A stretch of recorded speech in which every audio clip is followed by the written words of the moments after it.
Under Prime Minister Modi's leadership, it initiated the Neighbourhood First policy. India and ASEAN are neighbours sharing millennia-old cultural and civilizational linkages. We strongly support ASEAN unity, centrality and cohesion. India's extended interests now reach out to Central Asian states in the north and the Indian Ocean ones to the south. Today, India seeks to lead by example. India is now racing to catch up, even while seeking to leapfrog. Under Prime Minister Modi's leadership, it initiated the Neighbourhood First policy for the subcontinent. This is a consultative, outcome-oriented and non-reciprocal approach that has promoted regionalism by extending credit lines and grants. They have been used for road and rail connectivity, construction of transmission lines, improving border customs infrastructure, enhancing health, education and women empowerment, and making provision of essential supplies by neighbours. India and ASEAN are neighbours sharing millennia-old cultural and civilizational linkages. ASEAN is at the heart of our Act East policy that matured into a wider Indo-Pacific vision. We strongly support ASEAN unity, centrality and cohesion. India's focus on its extended neighbourhood is also expressed westward by intensifying cooperation with Gulf nations. These are today among our top trade, investment and energy partners. Together, they host an Indian community of almost 9 million. They have also shown interest in partnering us in forward-looking infrastructure, technology and energy initiatives. It is also noteworthy that the G20 New Delhi Summit in September 2023 saw the launch of the IMEC corridor that would link India to Europe through the Arabian Peninsula. This could help de-risk maritime shipping considerably. Similarly, India's extended interests now reach out to Central Asian states in the north and the Indian Ocean ones to the south. Its engagement with Africa has also intensified, especially along the East African coastline. Significantly, the International North-South Transport Corridor has made steady progress in providing an alternative channel to access Eurasia and beyond. The deeper solidarity with the Global South has also been notably expressed in India's diplomacy. By convening 2 dedicated summits in 2023 and taking up the African Union's cause in the G20, India demonstrated that it was willing to expend diplomatic capital for them.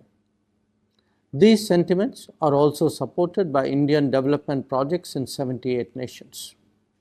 Similarly, standing up for their interests on food, fuel and fertilizer access, complicated by the Ukraine conflict, has sent its own message. This, along with vaccine supply to 99 nations during COVID, has strengthened the bond that has larger political implications. Today, India seeks to lead by example. The ongoing Indian elections underline that democracies can really deliver. That delivery is seen in socio-economic benefits being efficiently distributed on an impressive scale. Whether it is digital delivery of public goods and services or ease of living, our startup and innovation ecosystem or ease of doing business, India is now racing to catch up even while seeking to leapfrog. Our infrastructure progress is also keeping pace.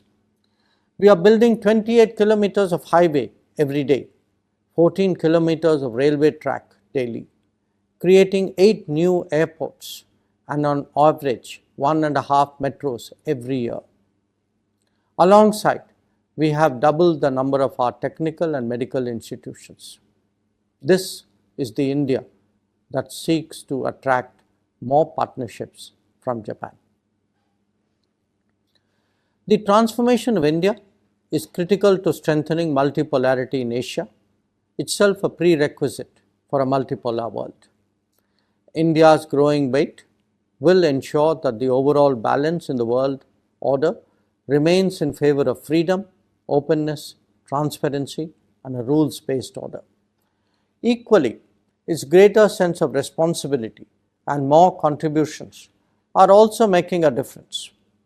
Indian naval ships are currently operating in the Red Sea to protect maritime shipping. India has been a first responder for natural disasters across the Indian Ocean, sometimes even beyond. Its initiatives, ranging from solar energy to disaster resilience and biodiversity, have been recognized across the world. India's approach to the uncertain world has been shaped by a broadening horizons, widening interests, and reformist agenda. We believe that a free, open, safe, secure, peaceful, prosperous, and stable Indo-Pacific is a necessary precondition for peace, security, and prosperity of the world. In that endeavor, the India-Japan Special Strategic and Global Partnership is a key factor. A strong relationship with Japan, built on shared convergences and common values, is in our mutual interest. De-risking the international economy by promoting more centers of production should be our main focus. This will ensure resilient and reliable supply chains while enhancing trust and transparency in the digital domain. We also have a common interest in creating connectivity flows that are truly market-based and multilateral. Our economies complement each other in many respects, and we must explore those opportunities more seriously. They span a wide spectrum from health and agriculture to technology and manufacturing. As the major economies of Asia, we also have a particular obligation to enhancing its stability and security. This is best done by building defense cooperation and interoperability and committing ourselves to supporting peaceful resolution of disputes and respect for international law, including the UNCLOS.